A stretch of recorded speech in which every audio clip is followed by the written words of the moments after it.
স্থানীয় নির্বাচন যদি আগে হয় তাহলে কি হয়? একটা ইউনিয়নে ধরেন বিএনপি বলেন, আওয়ামী লীগ বলেন বা জামাত বলেন, একাধিক প্রার্থী দাঁড়াবে। কারণ কি, কার পপুলারিটি কতখানি। নির্বাচিত হয়ে গেল সে ফর এক্সাম্পল ইউনিয়ন চেয়ারম্যান, এরপরে উপজেলা চেয়ারম্যান ওইভাবে নির্বাচিত হয়ে গেল, কোথাও জামাত, কোথাও বিএনপি, কোথাও আওয়ামী লীগ, না মিক্সড। এরপর যদি সংসদ নির্বাচনটা হয়, তখন যদি এমপি থাকবেন, সংসদের সদস্য থাকবেন, তার ভাগে যে এলাকাটা পড়বে সেই এলাকার যে উপজেলা চেয়ারম্যান এবং ইউনিয়ন চেয়ারম্যান এবং তিনি, এই তিনজনের সমন্বয় হওয়া কঠিন। কারণ তিনজন এক দলের নাও হতে পারেন। যখনই এক দলের হবেন না বা ভিন্ন মতের হবেন, তখনই কিন্তু তাদেরকে ভারসাম্য ব্যালেন্স করতে হবে। এইবার আসেন, তখন কি হয়? প্রশাসনে কাজ করতে পারে, কারণ প্রশাসন এক পেশে রাজনৈতিক চাপ পড়ে না। সংসদ নির্বাচন যদি আগে হয় তাহলে কি হয়?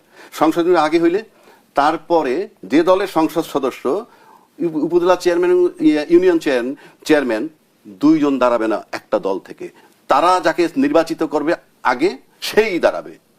সেখানে লোকাল লোক, অন্যান্য ভোটারের কাছে সে গ্রহণযোগ্য নাও হতে পারে, কিন্তু এমপির কাছে গ্রহণযোগ্য। তো এমপির কাছে গ্রহণযোগ্য ব্যক্তি যখন উপজেলা চেয়ারম্যান হয় এবং এমপি ইউনিয়ন চেয়ারম্যান হয়ে যায়, এই তিনজন মিলে ত্রিরত্ন হয়ে যায়। এবং এই তিনজনের সিদ্ধান্তর বাইরে তাদের এলাকায়, তার অঞ্চলে কিছুই হয়নি, আমরা দীর্ঘকাল কাল ধরে দেখে আসতেছি। প্রশাসন তখন মুখে আঙ্গুল দিয়ে বসে থাকে।